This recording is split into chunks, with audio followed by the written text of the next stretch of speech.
بسم اللہ الرحمن الرحیم اللہم صلی علی محمد وعلی آل محمد.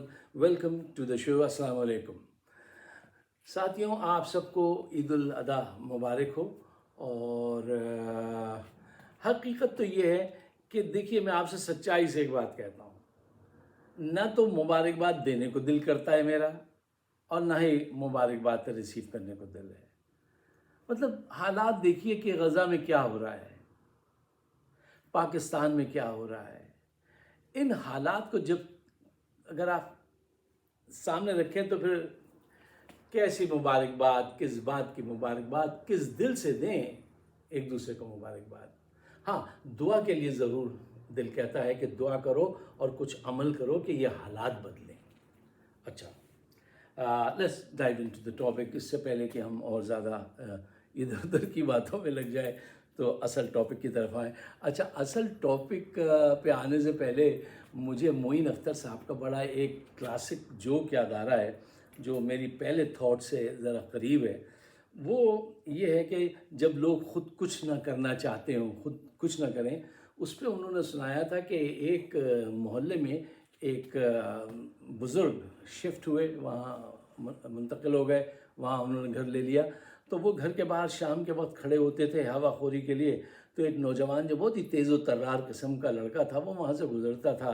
بہت شریر سا وہ اور بے عمل تھا، نوکری ووکری نہیں ڈھونڈتا تھا، کام کاج نہیں کرتا تھا، بس دن بھر گھومتا رہتا تھا. تو وہ جب گزرتا تھا تو بزرگ سے کہتا تھا السلام علیکم.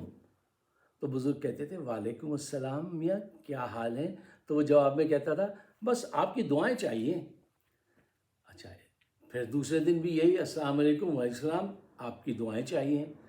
پورا ہفتہ گزر گیا تو وہ بزرگ کی طرف کچھ شرارتی نظروں سے دیکھ کے کہتا تھا بس آپ کی دعائیں چاہیے. تو بزرگ نے اس دن سلام کے جواب میں کہا، جب اس نے سلام کیا السلام علیکم، تو بزرگ بولے وعلیکم السلام میاں، کیسے مزاج ہیں، کیا ہو رہا ہے؟ کہنے لگے بس آپ کی دعائیں چاہیے. تو بزرگ چڑک گئے، کہیں گے میاں ٹھہریے، ہماری دعاؤں کے سہارے ہی زندہ رہو گے یا خود بھی کچھ کرو گے؟ یعنی بس خود کچھ نہیں کریں گے. اچھا، یہ بات اس لیے یاد آئی کہ پی ٹی آئی کی قیادت جو ہے وہ عمران خان پہ بھروسہ کر کے بیٹھی ہوئی کہ جب وہ جیل سے واپس آئیں گے تو پھر تحریک چلائیں گے، پھر بڑے بڑے جلسے ہوں گے. ابھی کچھ نہیں، بس بیٹھے ہوئے ہیں بے عملی. کیا کرتے ہیں؟ پریس کانفرنس کرتے ہیں اور لوگوں سے کہتے ہیں ہم بانی کا پیغام عوام تک پہنچا رہے ہیں. تو میں پوچھتا ہوں بھائی، یہ بانی کا پیغام ہی پہنچاتے رہو گے یا خود بھی کچھ کرو گے؟ خود کچھ نہیں کر رہے. اس کے 2-3 ریزن ہو سکتے ہیں. پہلا ریزن، یا تو یہ خوفزدہ ہیں، نمبر 2 یہ کاہل ہیں، نمبر 3 دے میں بھی نااہل، یہ نااہل لوگ ہیں. یہ 3 چیزیں مجھے واضح طور پہ نظر آتی ہیں. اور ہو سکتا ہے تینوں صفات میں موجود ہو. کیوں؟ دیکھیے کب سے وہ اندر ہیں، 9 مہینے سے بھی زیادہ ہو گیا، ابھی تک یہ پنجاب میں کوئی بڑا ڈیمانسٹریشن نہیں کر پائے. کیوں؟ ان کے اندر وہ موٹیویشن ہی نہیں ہے. یہ اس انداز سے فائٹ ہی نہیں کر رہے جس انداز سے ان کو تحریک چلانی چاہیے، جس انداز سے سیاسی تحریک چلتی ہے. اچھا، تحریک چلانے کے لیے جو لوگوں کو باہر نکالنے کے لیے 2 ایک چیزوں کی بڑی ضرورت ہوتی ہے، بڑی اہمیت ہوتی ہے، اور وہ دونوں ان کو حاصل ہیں. رونا یہ ہے، پہلی چیز کہ آپ کے پاس سچا ایشو ہو، جو ہے آپ کے پاس، مہنگائی، جرائم، ہر چیز سچی ہے آپ کے ہاتھ میں. نمبر 2، لوگوں کی پسندیدگی آپ کی جماعت، آپ کے لیڈرشپ کی طرف آسمان کو چھو رہی ہے. لوگوں کی پسندیدگی عمران خان کے لیے، یہ سب عوامل موجود ہیں سکسیس کے. اس کے باوجود انہوں نے ان کو خوفزدہ کر دیا ہے. یا یہ نااہل ہیں، یا کاہل ہیں، غافل ہیں، کیا ہیں کیا یہ لوگ؟ یہ اب تک کیوں نہیں نکلے؟ اور یہ کب نکلیں گے؟ پہلے تھا صاحب رمضان آ گیا، اب صاحب عید کے بعد ہوگا، اب صاحب 2 مہینے بعد بقرعید کے بعد ہوگا، پھر صاحب بجٹ کے بعد ہوگا. کچھ بھی نہیں ہوا، کچھ بھی نہیں ہو رہا. وہی پریس کانفرنس ہو رہی ہے، پیغام پہنچا رہے ہیں. یار یہ دھوکہ آپ کس کو دے رہے ہیں؟ خود کو بھی دے رہے ہیں، عوام کو بھی دے رہے ہیں. یہ دھوکے بازی بند کیجئے. ہمت پکڑیے، آگے نکلیے. جب تک پنجاب میں آپ کامیابی حاصل نہیں کریں گے، کامیابی حاصل نہیں ہوگی.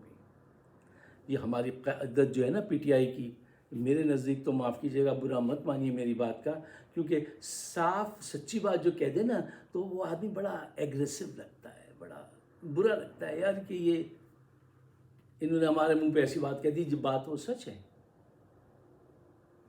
بات ہے رسوائی کی. خیر اچھا، اب دوسرا ایک اہم پوائنٹ دیکھیے کہ جنہوں نے قبضہ کیا ہوا ہے، جو ظلم کر رہے ہیں، جہاں بجٹ جو ہے وہ مہنگائی کی شرح کتنی اوپر لے گیا ہے، پوری دنیا وہ دیکھ رہی ہے اور کہہ رہی ہے، اپنے کمنٹس پاس کر رہی ہے کہ یہ کس قسم کی حکومت اور کس قسم کا بجٹ ہے. اس پہ بھی وہ نازا ہیں اور وہ کہتے ہیں ہم 5 سال مزید عمران خان کو جیل میں بند رکھیں گے اور معاشی ترقی کریں گے. اربوں کی ابھی گھپلا کیا انہوں نے گندم میں، وہ کوئلے میں بھی کروڑوں روپے کا گھپلا کیا، ٹھیک ہے نا، ہر طرف گھپلے بازی جاری ہے. وہ کہتے ہیں ہم 5 سال اس کو مزید جیل میں رکھیں گے تاکہ معیشت بہتر ہو. اب انہوں نے ایک اور خطرناک کام شروع کیا ہے. وہ کیا ہے دیکھیے، انہوں نے نجم سیٹھی جیسے پڑھے لکھے ذہین فتین لوگوں کو جو ہے آگے کر دیا، جو اب یہ پروپیگنڈا کرتے ہیں اپنے پروگرام میں. پہلے تو کچھ تنقید کرتے ہیں حکومت پر ذرا ہلکے سے، اس سے پھر تعریف ذہن میں ایسے ڈالتے ہیں، جی اب اچھا ہونے لگا، جی یہ ہو گیا تو دیکھیں نا، پھر یہ ہو گیا تو پھر وہ ہو گیا تو اگلے سال تک پھر اور زیادہ مضبوط ہو جائے گی معیشت. ہاں جی چڑیا یہی خبر لائی تھی. اب وہ یہ پروپیگنڈا کر رہے ہیں، ناکام لوگ، ظالم لوگ یہ پروپیگنڈا کر رہے ہیں کہ مہنگائی کم ہو گئی، جبکہ مہنگائی آسمان کو چھو گئی. اور آپ کے یہاں صرف ایک آدمی کو میں دیکھتا ہوں،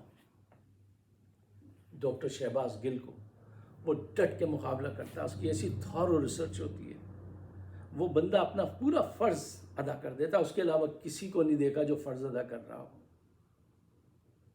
جس کا جو کام ہے اس کا یہی کام ہے نا کہ بھی کمیونیکیشن میں آئے ہیں، وہ کمیونیکیشن کا کام کر رہے ہیں، 100% ڈیلیور کر رہے ہیں. باقی جو لوگ ہیں، جو لیڈر ہیں، جن کو فیلڈ میں نکلنا ہے، میں نہیں دیکھ رہا کہ کوئی اپنا فرض ادا کر رہا ہے. کر رہے ہیں لیکن 20 ڈگری پہ، ریکوائر ہے 80 ڈگری، اور آپ 20 ڈگری پہ اگر گاڑی چلا رہے ہیں تو آپ کیا کر رہے ہیں؟ آپ نقصان پہنچا رہے ہیں. وہ جو میں نے کہا، چاہے آپ نااہل ہوں، خوف زدہ ہوں یا کاہل، جو کچھ بھی ہے، جو کچھ بھی ریزن ہے، اس سے اب ان کو نکالیے. اس نے اتنی قربانیاں دی تھیں، اس دن کے لیے دی تھیں کہ میرے لوگ جو ہیں وہ میرے جیل میں ہونے کے بعد صرف پریس کانفرنس کے ذریعے کام چلائیں، کی بورڈ واریر بن کے بس دن رات ٹویٹ کر لیں. یار ٹویٹ کر کے جنگ لڑیں گے آپ، میدان میں کب نکلیں گے؟ یہ بات آپ کے پیش نظر رکھنی تھی. دوسری بات جو ہے وہ یہ ہے کہ دیکھیے، شیخ رشید صاحب پاکستان کی سیاست کا ایک بہت پرانا نام ہے اور بڑے تیز و ترار ہیں، اور اسکرین پہ عوام کو ہک کرنا جانتے ہیں، اور جب تک بولتے رہتے ہیں لوگ ان کے ساتھ رہتے ہیں. ان کو باقاعدہ لانچ کیا جا رہا ہے. اچھا، میں یہ شک کر رہا ہوں. اچھا، میں شک کیوں کر رہا ہوں؟ ایرسٹوٹل نے کہا تھا یار، یا کسی اور نے کہا تھا، میں نام بھول جاتا ہوں، آپ مجھے معاف کر دیجئے گا اگر وہ جس نے بھی کہا، اس نے کہا تھا شک جو ہے وہ عقل کی ابتدا ہوتی ہے. کیوں؟ شک جو ہے وہ سوال پیدا کرتی ہے، اور جب سوال پیدا ہوتے ہیں تو پھر سچ برآمد ہوتا ہے. میں اس لیے ان کو شک کی نگاہ سے دیکھ رہا ہوں کہ جناب ایک ہی دن میں 20-30 چینلز پہ ان کے انٹرویو ارینج کیے گئے ہیں، ورنہ آج تک ان کا ایٹیٹیوڈ کبھی زندگی میں یہ نہیں رہا کہ وہ اپنے 10-12 انٹرویو آج تک یا 5 انٹرویو ارینج کر کے وہاں جا رہے ہیں. ہاں، لوگ ان کو خود بلاتے ہیں کیونکہ وہ ان کی اسکرین پہ بڑے زیور کی طرح چھلکتے ہیں اور ان کو فائدہ ہوتا ہے ٹی وی والوں کو، وہ اس وجہ سے. لیکن یہ جو ہے یہ باقاعدہ ایک پلاننگ کا حصہ لگ رہا ہے. اچھا، پھر انہوں نے جو یہ انٹرویوز دیے ہیں، دیکھیے یہ تو طے پہلے ہی پا جاتا ہے ان کے درمیان میں، اور جرنلسٹ اور جو پولیٹیشین ہوتے ہیں کہ تم ہمیں گالیاں دیتے رہنا، کھل کے برا بھلا کہتے رہنا، تم ہمیں اسٹیبلشمنٹ کو، ہم کچھ نہیں کہیں گے. ہاں، جس روز ہم تم سے کہیں کہ آج تم اپنا وزن ہمارے پلڑے میں رکھو، عمران خان کے خلاف عوام کی نگاہ میں ہمیں اچھا بنا دو، اس وقت ووٹ ہمیں دے دینا بس، باقی وقت تم گالیاں دو ان کو، خوب ہمیں برا بھلا کہو. ان کی انٹرویوز جو ہیں ان سے وہ ڈائریکٹ تو نہیں کہیں گے یہ بات، انڈائریکٹلی وہ خوف پیدا کر رہے ہیں. مثلا وہ قصہ بتاتے ہیں کہ جناب وہ مجھے کرین پہ انہوں نے چڑھا دیا تھا، تو وہ کرین آپریٹر نے کہا کہ ان کی جو ٹانگ با کوئی ٹوٹ جائے گی اور یہ ان کو نہیں لٹکانا، یہ مر جائیں گے، تو انہوں نے اتار دیا۔ وہ خوف پیدا کر رہے ہیں کہ وہ کرین سے لٹکا دیتے ہیں لوگوں کو، اور پھر وہ انٹرویور سے کہہ رہے تھے کہ میں جب احتیاط کر رہا ہوں تو تم بھی احتیاط کرو، یعنی میرے جیسا جری آدمی وہ ڈر رہا ہے تو تم بھی ڈرو، خوف پیدا کر رہے ہیں۔ وہ ایک ان کے قصے بھی بتا رہے ہیں کہ میرے ساتھ یہ ظلم ہوا، یہ ظلم ہوا، لیکن وہ ظلم لوگوں کے اندر خوف پیدا کرنے کے لیے بتا رہے ہیں۔ وہ ان کا کام آسان کر رہے ہیں، ان کو بدنام تو کر رہے ہیں، بدنامی تو آ رہی ہے، وہ تو سب کو پتہ ہے، لیکن آج یہ انٹرویوز کیوں کیے جا رہے ہیں، آج کیوں کر رہے ہیں، پہلے کیوں نہیں بتا دیا؟ آج پلاننگ کے ساتھ کیوں کر رہے ہیں کہ پورا پلان آؤٹ کیا گیا ہے، سارے اسٹیشن کو کہہ دیا گیا صاحب ان کا انٹرویو کرنا ہے، اور بہت تیار ہو کے انٹرویو کیے جا رہے ہیں۔ اب آپ اس پہ سوچیے کہ ان کی کیا تیاری ہے۔ وہ ابھی تک اس پہ قائم ہیں کہ ہم نے سب سے گندا بجٹ پیش کیا ہے، ہم نے سب سے زیادہ ظلم کیے ہیں، لیکن ہم 5 سال اس کو اور اندر بند رکھیں گے اور معیشت بہتر کریں گے، یعنی اپنا کام پورا کریں گے۔ تو براہ مہربانی ان حقائق کو سمجھیے۔ اور اگر دیکھیے آئی میں بھی رانگ، یہ بھی ہو سکتا ہے، شک جو ہے اس کو ذرا کرنا تو ضرور چاہیے، لیکن اسی وقت سائملٹینیسلی انویسٹیگیشن بھی شروع کرنی چاہیے کہ بھئی میں ایسا سوچ رہا ہوں، غلط تو نہیں سوچ رہا، اور اس وقت تک زیادہ منہ نہیں کھولنا چاہیے، ہلکا سا اشارہ دے دینا چاہیے، اور پھر اگر آپ کا شک ہے صرف وہ غلط ہے تو وڈرا کر لیجئے اپنے شک کو، معافی مانگ لیجئے اپنے اللہ سے، اور اگر اس بندے سے کچھ کہا ہو تو اس سے بھی معافی مانگ لیجئے، اور سچ ہے اگر وہ شک تو پھر اس کو سامنے لائیے، کیونکہ یہ سیاست کی دنیا میں جو ہے تو وہ جھوٹ اور سچ اتنا تیزی سے بولا جاتا ہے کہ اس کو فائنڈ آؤٹ کرنا بڑا مشکل کام ہوتا ہے، لیکن یہ فرض بھی ہوتا ہے، جو لوگ اس میں انٹرسٹڈ ہیں ان کو چاہیے کہ اپنا فرض ادا کریں۔ آپ اگر میرے خیالات سے اتفاق کرتے ہیں تو اس کو شیئر ضرور کیجیے گا۔ مجھے ایک بہت بڑے فائر بال کا سامنا ہے، مجھے خود یوٹیوب کے کچھ دوستوں نے بتائی یہ باتیں کہ تمہارے ساتھ یہ ہو رہا ہے، تو براہ مہربانی میں گیو اپ تو کرنے والا بندہ نہیں ہوں، لیکن آپ ضرور تعاون کیجئے، میرے لیے، اپنے لیے نہیں، پاکستان کے بہتر مستقبل کے لیے اس کو شیئر کیجئے گا، مجھے اپنے خیالات سے نوازیے گا، اور دعا کیجئے گا کہ پی ٹی آئی کی قیادت جو اس قدر سلو چل رہی ہے، اس کو اللہ تعالیٰ کچھ ہمت دے اور یہ آگے بڑھ کر پنجاب کے اندر خاص کر کے ڈیمانسٹریشن کریں اور عمران کی رہائی کے لیے کام کریں۔ آپ سب کا بہت بہت شکریہ۔ خدا حافظ۔